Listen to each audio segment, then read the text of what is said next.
আসসালামু আলাইকুম ওয়ারাহমতুল্লাহি ওয়াবারাকাতুহু। আশা করি আল্লাহর অশেষ রহমত ও মেহেরবানিতে আপনারা সকলেই ভালো আছেন আর আপনারা দেখছেন তাকওয়া ইসলামিক টিভি। মাস্টার্স শেষ করার পর বাবা একদিন আমার রুমে এসে বলছিলেন, অনেক তো বয়স হলো আমার, তোমার মাও বেঁচে নেই, তোমার বিয়ের কথা তো আমাকেই ভাবতে হবে। তুমি কি এটা নিয়ে কিছু বলতে চাও আমাকে?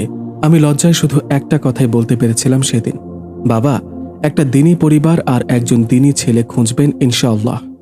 যদিও আপনার সিদ্ধান্তই আমার সিদ্ধান্ত, কিন্তু কথা শেষ করতে না করতেই বাবা আবেগী কথা শুরু করে বলেছিলেন, আমি কি তোমার খারাপ চাইব? বাবা এরকম কয়েকটি কথা বলে চলে গিয়েছিলেন সেদিন। মা না থাকার এই এক সমস্যা। বাবার কাছে মন খুলে বিয়ে নিয়ে কি চাই সেই কথাটাও বলতে পারছিলাম না। বহু সম্বন্ধ দেখা হয়েছিল আমার জন্য। কেউ মোটামুটি দিন মানে, কেউ অনেকটা দিন মানে, কিংবা কেউ শুধুমাত্র নামাজ কালামকে যথেষ্ট মনে করেন।